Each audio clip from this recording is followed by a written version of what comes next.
नमस्कार दोस्तों, मेरा नाम है मनीष कुमार सिंह और आपका बहुत बहुत स्वागत करता हूं मैं 4 पीएम महाराष्ट्र में। दोस्तों, महाराष्ट्र की राजनीति में आज हम एक ऐसी खबर के बारे में बात करने जा रहे हैं जो खबर है तो लोकसभा चुनाव के दौरान गरमाई थी, लेकिन अब वापस से जो है वो गरमा गई है। और यह खबर जुड़ी हुई है एकनाथ शिंदे के बहुत बड़े नेता हैं आनंदराव अडसोल और साथ ही साथ बीजेपी की नेता नवनीत राणा से। आखिर एकनाथ शिंदे शिवसेना जो है उनकी उनकी ये बड़े नेता जो है उन्होंने ऐसा कौन सा अल्टीमेटम दिया है जिससे बीजेपी जो है वो टेंशन में आ गई है।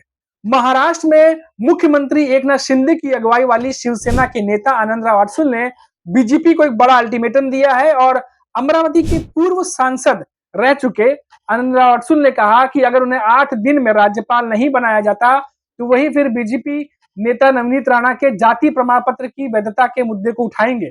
आनंदराव अडसोल ने कहा कि 8 दिनों से ज्यादा समय तक वो इंतजार नहीं करेंगे और उसके बाद ये जो है वो कदम उठा सकते हैं। आखिर आनंदराव अडसोल राज्यपाल का पद क्यों मांग रहे हैं और अगर वो नहीं मिलता तो नवनीत राणा के जाति प्रमाण पत्र की वैधता वाला मामला क्या है, इन सब पर हम चर्चा करेंगे। शुरुआत करते हैं आनंदराव अडसोल के आगे उन्होंने क्या कुछ कहा है उस पर। आनंदराव अडसोल ने कहा कि बीजेपी नेता नवनीत राणा की वजह से मेरा बहुत नुकसान हुआ है। अगर उन्हें टिकट नहीं मिलता तो मैं सांसद बनने के बाद मंत्री बन जाता। आनंदराव अडसोल ने कहा कि बीजेपी राज्यपाल बनाने का अपना वादा पूरा करे। यह मैं आपको बता दूं कि अमरावती से जो है नवनीत राणा वो हार गई हैं और आनंदराव अडसोल जो है इसके खिलाफ थे कि उन्हें टिकट दिया जाए, क्योंकि उन्होंने कहा था बीच में उनका कहीं रिपोर्ट आई थी कि अमरावती से जो है वो नवनीत राणा जीत नहीं पाएंगी और जो ग्राउंड लेवल की रियलिटी है वो बीजेपी को उन्होंने बताया था। लेकिन खैर इस पर हम आगे भी चर्चा करेंगे अभी कि फिर बीजेपी की तरफ से क्या कुछ कहा गया था वो तमाम रिपोर्ट्स के बारे में। फिलहाल अभी मैं करंट जो मामला है वो आपको बताते हुए आगे बढ़ता हूँ। अमरावती से शिवसेना के कई बार सांसद रहे आनंदराव अडसोल ने ताजा बयान से महाराष्ट्र की राजनीति अब गर्मा गई है। आनंदराव अडसोल के बगावती तेवरों के बाद चर्चा हो रही थी कि अमरावती में महायुति और कमजोर होगा, क्योंकि आनंदराव अडसोल एक मजबूत नेता है और कई बार वहां से सांसद रह चुके हैं। अब आनंदराव अडसोल का आरोप है कि लोकसभा चुनाव नहीं लड़ने पर उन्हें राज्यपाल बनाने का वादा किया गया था। अब राज्यपालों की ताजा सूची में खुद का नाम नहीं आने पर अब आनंदराव अडसोल भड़के हुए हैं, इसलिए अब अडसोल ने ये आक्रामक रुख अपनाते हुए 8 दिन तक इंतजार करने का ऐलान किया है। आनंदराव अडसोल का आरोप है कि नवनीत राणा के जाति वैधता प्रमाण पत्र को लेकर के जो फैसला आया था उसको लेकर के वो संतुष्ट नहीं थे और नवनीत राणा ने जिस दिन अमरावती से नामांकन दाखिल किया था उसी दिन कुछ घंटे पहले सुप्रीम कोर्ट ने जाति प्रमाण पत्र के मामले में नवनीत राणा को राहत दी थी और आनंदराव अडसोल ने एक बार फिर पहले भी राज्यपाल का वादा किए जाने का खुलासा मीडिया में किया था। अब इन सबके बीच ये मामला वापस जो है वो गर्माता अब दिखाई दे रहा है। आखिर एकनाथ शिंदे गुट के नेता आनंदराव अडसोल ने पहले क्या कहा था। उन्होंने केंद्रीय गृह मंत्री अमित शाह के कहने पर नाम वापस लिया था। तब बीजेपी ने राज्यपाल बनाने का वादा उनसे किया था। आनंदराव अडसोल ने दावा किया कि उस समय मुख्यमंत्री एकनाथ शिंदे और उप मुख्यमंत्री देवेंद्र फडणवीस मौजूद थे। अब आनंदराव अडसोल कह रहे हैं कि बीजेपी ने जो वचन दिया उसे निभाए। अमरावती की जो सीट है बीजेपी की, उस पर चुनाव जो है वो नवनीत राणा हार गए और उस हार के बारे में आनंदराव अडसोल पहले ही बीजेपी को बता चुके थे कि वहां से अमरावती से इस बार नवनीत राणा का जीतना मुश्किल है। उसके बावजूद नवनीत राणा को टिकट वहां से दिया गया और उन्हें हराने वाले जो हैं वो कांग्रेस के बलवंत वानखेड़े थे जो कि उनके सामने खड़े थे। अभी आनंदराव अडसोल की जब मैं बात बता रही हूँ तो मैंने आपको करंट जो मामला वो बताया आपको कि कैसे अब अपनी सूची में उनका नाम नहीं है और वादा किया गया था बीजेपी की तरफ से कि उन्हें राज्यपाल बनाया जाएगा। ये तमाम रिपोर्ट्स भी आई थी और इसी वजह से उन्होंने जो है अपना नाम जो है वो वापस लिया था कि वो चुनाव नहीं लड़ेंगे और नवनीत राणा के नाम पर उन्होंने जो है हामी भरी थी।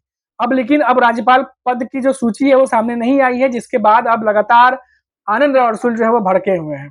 लोकसभा चुनाव से पहले हम थोड़ा चलते हैं और बताते हैं कि उस समय क्या कुछ हुआ था। अब जो रिपोर्ट्स आई थी, जो खबरें आई थी, क्योंकि ज्यादातर नेताओं की मीटिंग्स जो है वो बंद कमरे में होती है, आपको पता है, और सूत्रों के हवाले से कभी कभी खबरें आती हैं और कभी कभी मीटिंग खत्म होने के बाद जो नेताओं को मीडिया में बयान देना होता है वो अपनी इच्छा से देते हैं और उससे मालूम चलता है कि आखिर बंद कमरे में मीटिंग में क्या हुआ। ऐसे ही कुछ मीटिंग अमरावती में जब खड़ी थी नवनीत राणा, उससे पहले भी की गई थी और आनंदराव अडसोल वहां पर जो एकनाथ शिंदे की शिवसेना उनके बहुत बड़े नेता हैं और वहां से सांसद भी वो रह चुके हैं। उनकी जो है प्रबल दावेदारी थी और वहां के कई सारे नेता ये मान रहे थे कि आनंदराव अडसुल को वहां से टिकट मिलना चाहिए। लेकिन बीजेपी जो है वो ज्यादा तरजीह नवनीत राणा को दे रही थी और ये बात आनंदराव अडसुल भी समझ रहे थे, जान रहे थे। और आनंदराव अडसुल जो है उन्हें पीछे हटने के लिए उस समय ये कहा गया कि आप राज्यपाल का पद स्वीकार कर लीजिए, वो हम आपको देंगे, लेकिन अभी के लिए अपना नाम वापस ले लीजिए, क्योंकि अमरावती से नवनीत राणा को ज्यादा तरजीह मिल रही थी और नवनीत राणा को फिर जो है वो टिकट वहां से दिया गया। आनंदराव अडसुल जो है उस समय पीछे हट गए। लेकिन उस समय भी ये तमाम रिपोर्ट्स जो आई थी, अमरावती में क्या हुआ, कैसे टिकट मिला, ये तमाम बातें उस समय भी सामने आई थी। लेकिन अब इतना समय बीतने के बाद जब राज्यपाल की सूची जब आई है और उसमें नाम आनंदराव अडसुल ने नहीं देखा, तो अब वो खुल करके जो है अब इस पर जो है बयान देने लगे हैं और बीजेपी को अल्टीमेटम भी दे दिया है।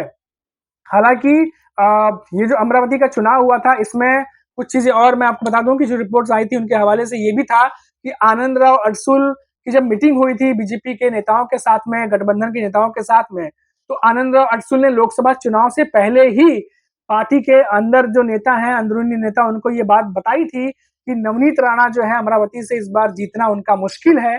भले ही वो 2019 में निर्दलीय जीत गई हो, लेकिन 2024 में जो 19 और 24 के बीच में जो 5 साल का समय गुजरा है, इन समय में काफी कुछ जो है वो बदलाव आया है और इन बदलावों के आधार पर और कुछ केसेस भी चल रहे थे, कुछ चीजों में उनका नाम भी आया था, उस आधार पर उन्होंने कहा था कि नवनीत राणा इस बार जीतना उनका मुश्किल है, ये बात उन्होंने बताया था। लेकिन इस बात को नजरअंदाज करते हुए बीजेपी के कई शीर्ष नेताओं ने कहा कि वो सब हम संभाल लेंगे, आप जो है अभी अपना नाम पीछे ले लीजिए, और नवनीत राणा को जो है तरजीह देते हुए उन्हें टिकट दिया गया।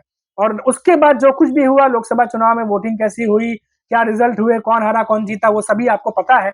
लेकिन इस सब के बीच अब वापस से पूरा मामला जो है निकल कर सामने आया है और अब जो आनंदराव अडसुल है, अब उनसे किया गया जो वादा था, वो आनंदराव अडसुल खुल करके अब सामने आकर के अपना जो है वो मांग रहे हैं और 8 दिन का अल्टीमेटम जो है उन्होंने बीजेपी को दे दिया है।